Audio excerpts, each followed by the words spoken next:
It is time for the weekly Stark Report with our friend Spink Award winner Jason Stark, who always begins these fine interviews with some trivia. Dazzle us with some trivia, Jason. Good morning. Good morning, Matt. I'm sure you're expecting a little Nolan Arenado trivia this week, and I got some for you. 3 times in Nolan's career, he's had a season where he won a Gold Glove and won the home run title. Over the last 25 years, there have been only one other player who has done that 3 times or more. So you know he was a great player. You just have to figure out which one. Think about it. We'll get back to this in a few minutes. My goodness, I got to digest this. Only one other player, 3 seasons or more of a home run title and a Gold Glove in the last 25 years. Yikes. All right. Yep. Nolan Arenado, since we're on the topic, we finally get a look at the compensation package coming to the Rockies. Let's focus on what the St. Louis Cardinals get here. A guy who's been at the top of his craft for a long time, and a guy who at the age of 30 might end up spending more big league years in St. Louis than his 8 in Denver. Again, health has everything to do with that. But let's talk about the big picture, the impact Arenado will have on the Cardinals. Yeah, Matt, it's just so rare when you find a player who has this kind of impact on an entire division, right? But that's the impact that I think Nolan Arenado has on the Cardinals and the whole NL Central division that had basically been taking like a 3-month nap until he showed up. Matt, I don't think this is a controversial statement, but if you go back to 2014, Nolan Arenado has been the best player in the National League, and that's just a fact. Look at the wins above replacement leaders, and you'll see that guy who is second on this list, he's going to be seeing a lot of. He's going to be playing about 50 yards away from him in St. Louis, Paul Goldschmidt. So that's quite a 1-2. But I also wanted to go back to 2014 and just get a sense of how Nolan upgrades that position, third base in St. Louis. You know that he's been worth double the amount of wins above replacement in that time of all Cardinals third basemen combined. And like in 3 of those years, it was Matt Carpenter having a great all-star season. So this is more about him than it is about the guys he's replacing.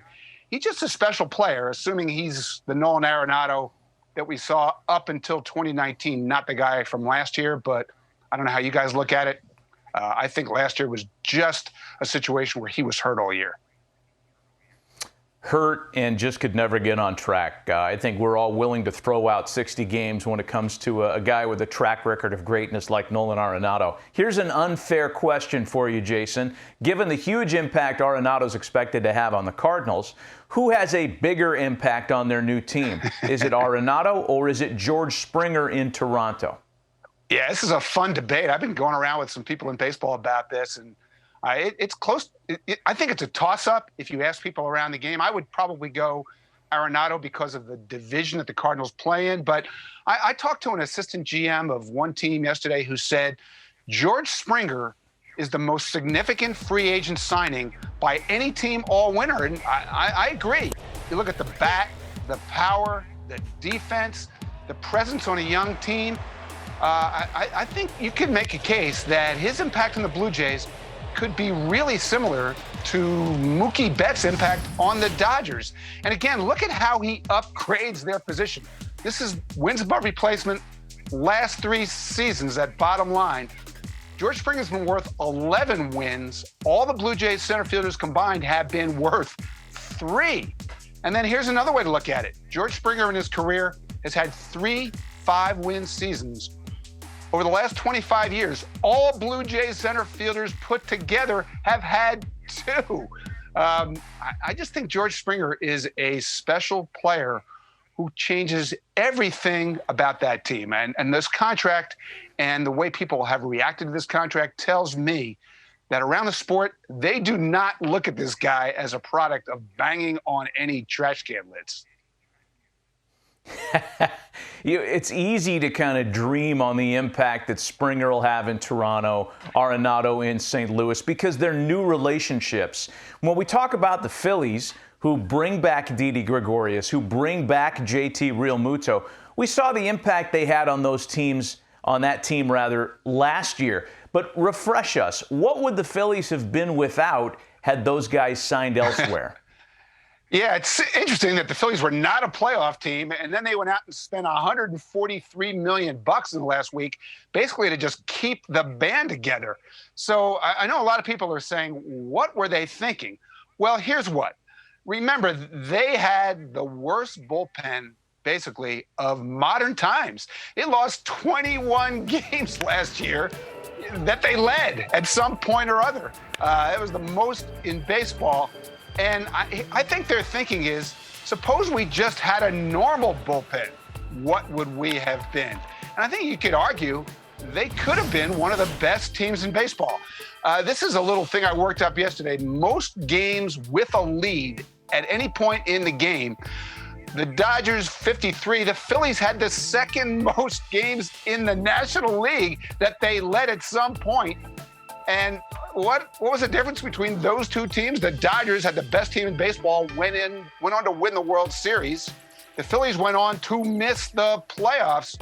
And so their thinking is their bullpen is going to be better. They're betting they have a chance to be much better themselves if they can just fix it. That's their bet. You like it?